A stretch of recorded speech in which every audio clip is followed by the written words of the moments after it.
Saludos and welcome back to Saucy Sunday, a summer series where I bring you a saucy little something that you can put in your summer dishes all month long in the months of June, July, August, and a little bit of September. We're almost at the end.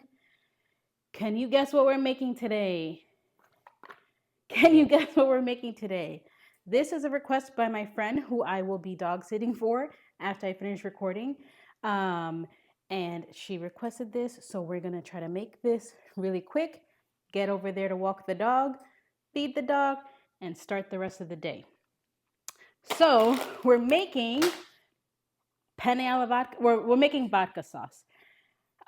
Today is a day for me to remind you the importance of checking your ingredients before you leave the house. Because I thought we had vodka, which we do, apple flavored.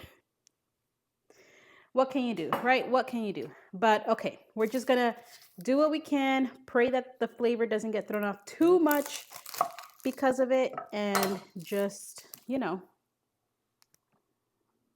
do what we can. To start off with this recipe, it should be relatively quick. I am putting on my onion goggles 3000, basically to prevent me from crying on camera. But I have these shallots that we're gonna try to use for today's recipe, some garlic, and all of that's going in the pan, and then I'll be adding in the tomatoes and everything else that's needed. I feel like I might just need one shallot, but let's just get two going anyway in the event that I'll feel like we need some more. Okay. Don't look at the mess. Don't look at the mess. So we're just gonna chop these up really quickly. And I wanna hear from you. How has your day been going? Did you try last week's sauce? I still think this is the best sauce we've made thus far. So if you haven't tried it, what are you waiting for? What are you waiting for, really? If you haven't made any of the sauces, what are you waiting for? Okay, this is just quick chop of these onions. Then I'm gonna put them in a little bowl so we can transfer them to the pan. The pan is heating up because, I have an electric stove, so it takes a little longer. So I just put it on low so the temperature can start temperaturing. If my mom was here, she would be very upset at the way that I just chopped this. Not uniform, not perfectly small, not the way she would do it, but we're good. It's fine. It's gonna be fine. It's going to be fine.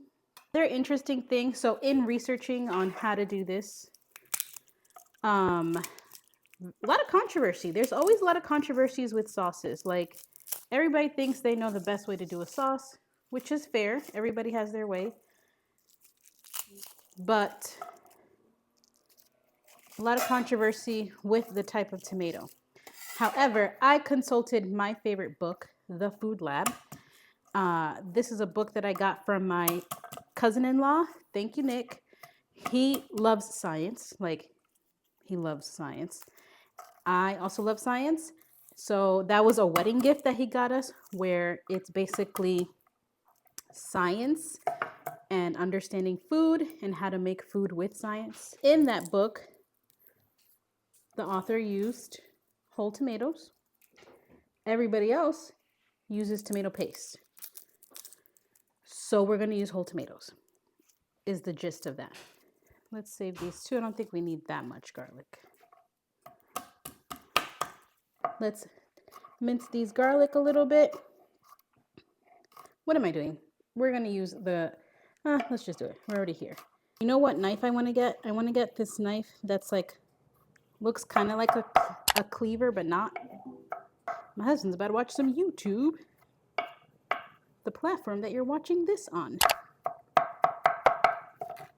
All right, so we got the garlic. I would prefer it to be more diced, but it is what it is.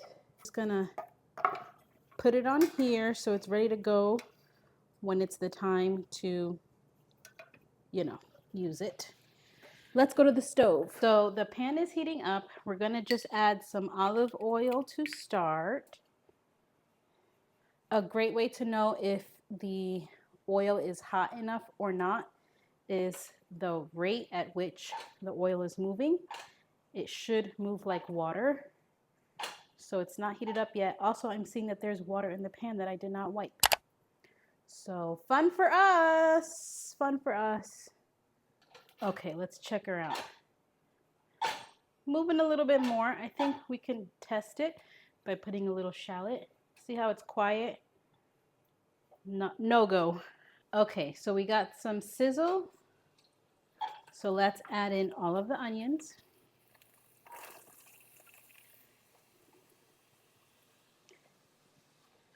And we're cooking this until it's fragrant. Now we're gonna go in with the garlic. And then all of the dried herbs that are gonna go in here, we're gonna use the fat that's here to kind of heat them up. So some oregano, Mexican oregano. We don't have Dominican oregano anymore. The last of the crushed red pepper.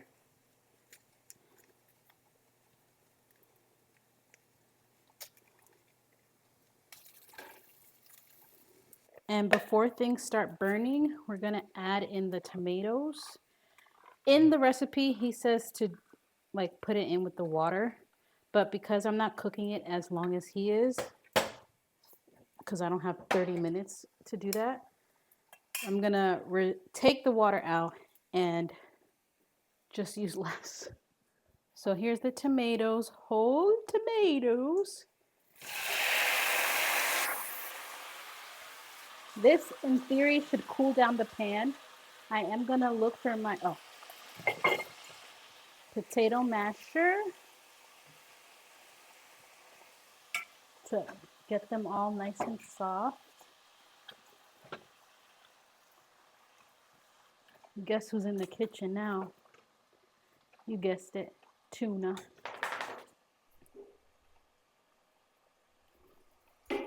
So you see how the pan is like quiet now? Because it has more stuff to kind of work with. That's what we want.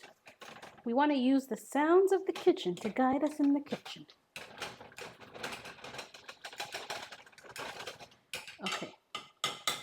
This is pretty mashed. Nice and quiet. Because I have a little bit left over of this tomato paste, I'm going to just add that in too for more tomato flavor. Oh, looks a little constipated if you ask me. Oh my goodness, I just got it all over my shirt. It just squirted on my shirt. Should have been wearing an apron. This is going to be our moment of truth. While this is simmering, I'm going to add the vodka. I want to actually taste it before I do this because I know it's about to get crazy. So let's give it a taste. Ooh, got a good spice. So we're going to just let this cook down as much as possible to get some of that alcohol to get out of there, and maybe the apple flavor will be a good thing. So in the cookbook, he says to blend this up and add the heavy cream in the blender.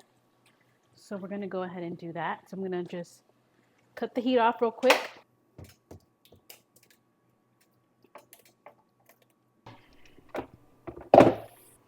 We're going to add about half a cup of heavy cream. Off we go.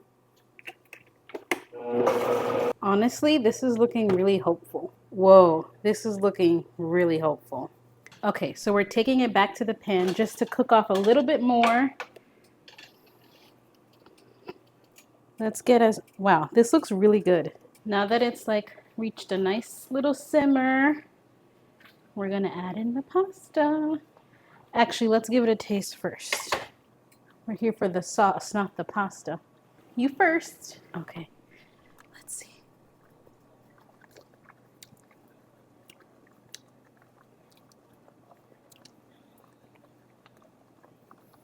This ain't that bad at all. You can get a little bit of the appley kind of taste, but not enough to notice. It's only because I know, you know? Ooh, that just looks so good. I'm gonna add a pinch of salt. No, I'm not, because there's no salt in there. This looks delish. Let's plate some. I did save a little bit of pasta water, but I don't think we need it. I feel like it's a good consistency. Let's add a little garnish. We have some parsley. Ooh, curly parsley. And we have some shredded Parmesan Reggiano.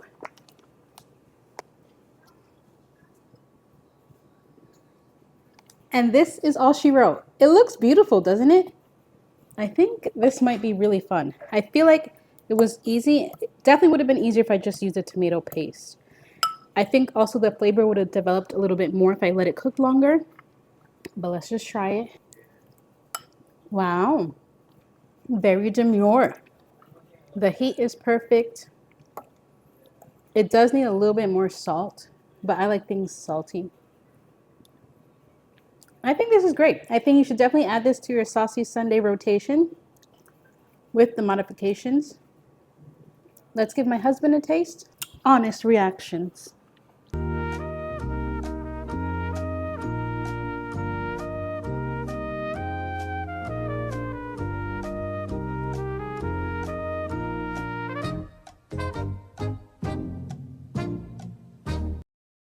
No, it's good. Yeah.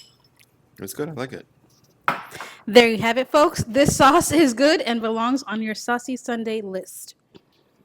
We're going to go enjoy the rest of this. Make sure you tune in to next week's episode where we bring you a new little saucy something. And if you haven't watched any of the other videos, make sure to check them out. We have a pretty good library going on, and it's worth checking out and cooking. And if you make any of these things, let me know. Share them, tag me in them, leave me a comment about it. I love to see and hear what everyone's doing.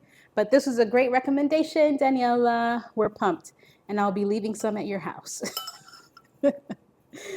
See you next time. Love you. Bye.